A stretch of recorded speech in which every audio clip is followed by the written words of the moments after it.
какво стада? Чакайте, че малко камерата тук направо, камера, светлина, не съм свикнал все още. Розовия ми костюм като да е тук, в друга атмосфера съм, трябва малко да се климатизирам. Аз съм Еди Спала и това е моят свят. Какво се случи с моя живот, докато не снимахме? Какво ли не? Работих за Лореал Париж. Има много яки неща. Супер. Като клошарите сме. Екстра. Една такава.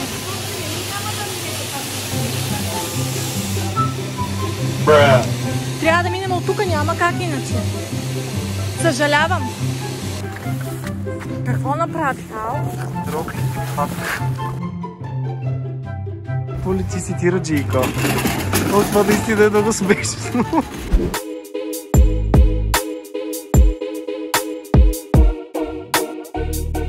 Работих за Бората, създавах креативни неща. Браво! Браво! Харесва ли тук пак? Ай, Дилми! Пътувах до Дубай. Look at me, habibi. Dubai, let's get it. Игравахме се в Поли. Сега в Дубай слагам чорапите. Чакай, че май ми се спръска панталона. Look at me, habibi. Dubai, let's get it. Look at me, habibi. Dubai. Просто не спрях да живея, не спрях да вървя нагоре, както винаги съм вървял, напред и нагоре. Случиха се хиляди неща. Разбира се, камерата да Еди Спала 24/7 винаги ми е било бъчно за нея. Има толкова много неща, които трябва да ви разкрия, толкова много неща, които съм крил в социалните си медии и сега е времето тук пред камерата да споделя всичко, което искам да ви кажа. Еди Спала, втора порция, драма, клюки и 100 000 други неща. Тук съм котенца. Лято е, хора. Лято. Лятна колекция. Закъснявам както винаги. Шивачки ме дразнат. Не защото шивачките са ценни и трябва да ги пазиме. Шивачките не ме дразнат, обичам ги. Правя референции, правя различни неща, организирам колекциите, организирам нещата и така нататък. И разбира се, с всичко се занимавам сам. Здравейте! Готов ли съм аз? Как? Така. Мислиш ти, че не си готова? Супер. Леле, уникално. Тъкмо ме спасявате ми. Винаги. Ще те спасим винаги. На първо място. Много ви благодаря. Изрезани на едно по как. Ама имаше и панталонки. И панталонки имаше, да. И съм направила проверка. Ето. Всичко направено, изрезано, направено. Ох, уникални сте, златни ръце. Целия ми задник вънка. Няма проблем. Еди Спала 24/7 сезон 2. Добре дошли. Отиваме на морето. Ще бъде много забавно. Ще снимаме новата колекция с Славена Вътова. Лицето, което избрах за тази колекция е Славена Вътова. Една от най-успешните ни инфлуенсърки в България. Изключително класна леди. На нея се спрях, защото първо тя е изключително голям фен на марката, което е страхотно. И разбира се, тя цени визията и естетиката на Еди Спала, затова се спрях и да нея. Ще пристигне в 9 часа, отваря конта, така че аз ще отида от Созопол да взема вратата.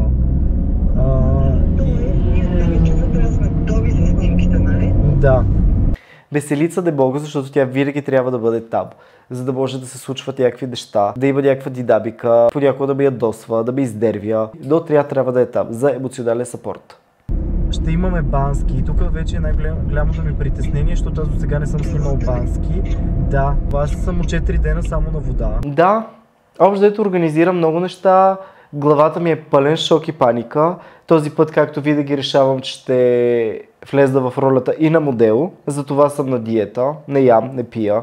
От 4-5 дена искам чисто амбициозно да сваля 5 кг за една седмица. Тренирам като побъркан, изобщо не знам къде ми се набира главата, но да, фотосесия е да речете и повече да я обиждайте. Чакай, че едно гълъбче ми влезе в апартамента. Ами добре, Лизи, ние пътуваме към морето, минавам от Пловдив да си взема колекцията. Добре. И направо утре ще се видим на снимки. Тя е дамата на Пловдив. Дай, мила. Ало, Поли, миличка, какво прави Судорче? Поли липсва и разбира се липсва да целия екип, защото знаем енергията на Поли, ние всички я обичаме, но липсва. Седнала съм с Найчи в Гепи, да. Ние сме в Пловдив. Да, в Пловдив сме, взимаме новата колекция. Много ни липсваш на целия екип.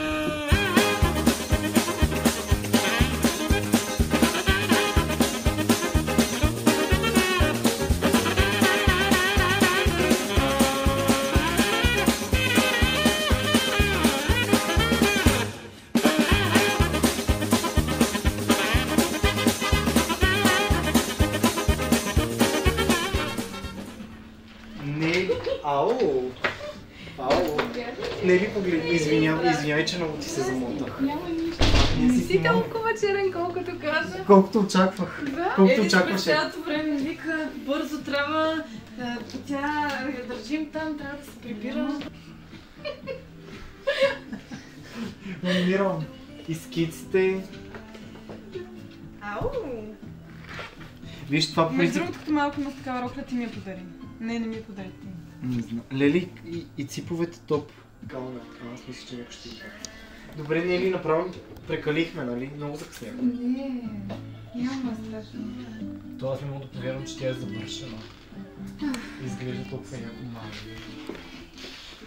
Така се обличаш, се изпъни супер много. Да, по тялото. Да. Убийствено. Ми добре, не е ли бързо да ги слагаме в това и да поставяме, че то стана вечер. И то звук. И 100 000 неща омръзна ми. В принцип това е нещо, което най-много съм ял в близките дни. Да бъда на вода преди фотосесия и да организирам целият този стрес, взимане на дрехи, гладене в последния обед, организиране на визия, грим и така нататък. И аз чисто емоционално и физически да нямам почти никаква възможност да се справя с всичко, но да успявам. Или не успявам. При съм много свеж. Искате ли? Това е много голямо количество. Добре си краставицата е само вода. Започнахме втори сезон на Еди Спала 24/7 в YouTube. В момента е епизод 1. Хапвам си краставица, защото съм преди фотосесия. Аз вече съм тръгнала. Елица не иска да си говори с мен, аз имам камера. Мога да си вода монолози. Аз съм артист човек. Първият епизод винаги много ме е срам. После вече към втори, трети и се отпускам. А Елица винаги мълчи, защото е срам пред камера. Тя обича да е зад обектив. Кетчуп. И много майонеза. Свежичко е. В принцип много обичам да е едно такова свежо. Навънка времето. Едно такова свежо. Такова се едно зорат. Как се казваше това? Зората на поп-фолк. Бял Мерцедес ме преследва в живота и неизменно след мене върви. Ако Елица не ми избие прозореца на колата, аз никога няма да се сета да си го избия, така че благодаря ти, Елички, че го правиш. Love you. Бял Мерцедес пак ми грабва окото, но не продавам любов за пари. Търся си сладко от ягоди. Светни си екрана. Сладко от ягоди ми свети. Айде ли пристигнахме вече на просто.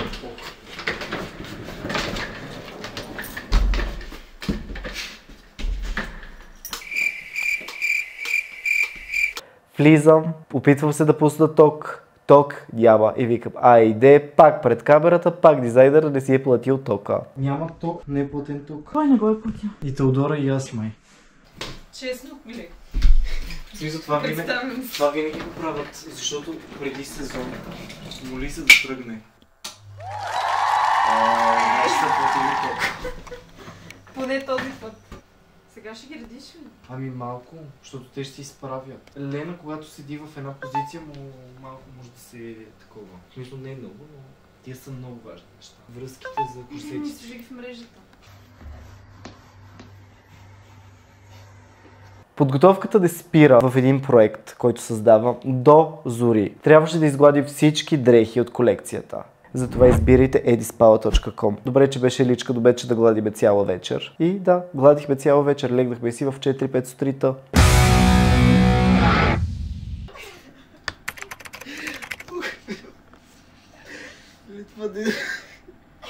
Аз се разплаках от смех, това не е нормално. Мъже плача. Ти си избраният. Моля, сме спали само 3 часа. Обаче камерата винаги ме снима в най-нелепите чаршафи и конфигурация на това легло.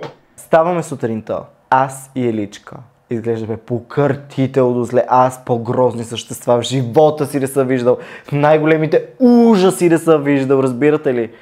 Просто срам ме, че ще видите тези кадри, но това Еди Спал 24/7 не крие. Това сме ние, това е част от нас. Както Клоуи Кардашиан казва, аз не станах по този начин, аз не си легнах по този начин, аз станах както ме виждате. Покъртително зле. Епизод 6. Ох, не издържам. Аз смея, защото ще си хапта след малко. 2 hours later. Защо няма никаква логика, защо да смеем? Логика? Няма. Логика? Няма. Доставаме.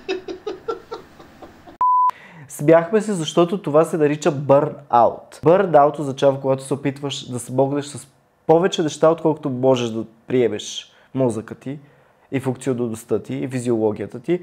И в един момент се събуждаш на предела на силите си и просто организмът ти прави някаква механична реакция и ти почваш да се смееш в истеричен смях, а той просто не може да поеме повече информация. Веднага ви давам пример. Представате ли си в училище, изведнъж води се урока, не знам си какво, изведнъж някой от класа почва да се смее. Целият клас се спира да се смее и не можете да си разберете защо се смеете. Ето така се почувствахме ние с Еличка.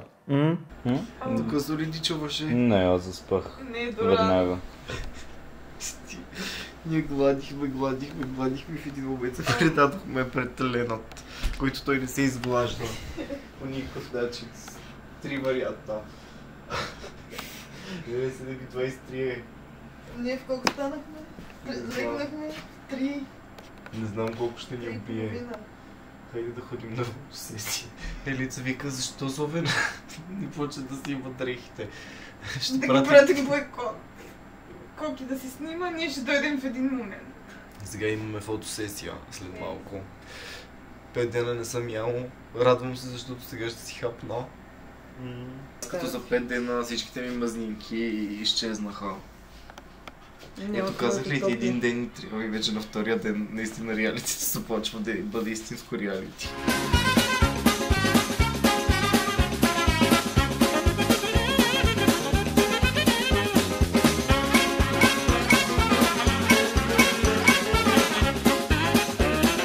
Бицепсите ми няма достатъчно храна и вода, всичко изтръпва. Трябва да правя всичко, за да може всичко да изглежда по начина, по който искам да изглежда. Разбира се, като един млад дизайнер и млад бранд, няма бюджетите и нужните ресурси, с които да мога да подсигуря всичко, което искам. Затова, като един градоман, аз искам всичко и трябва да правя всичко. Понякога ми е много сложно, но някак си успявам. Това е ненормална работа. Това е много типно. Браво, лички. Логика има. Няма.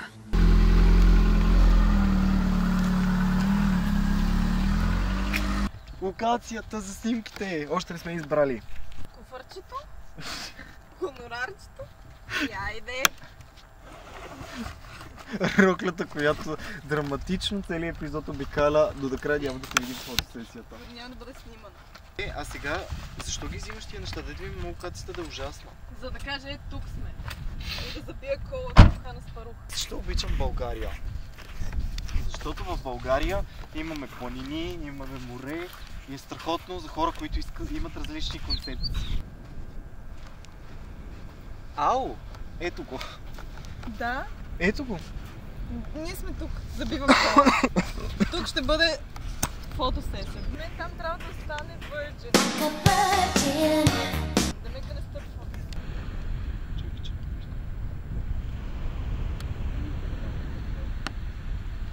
Ето тук той, този участък.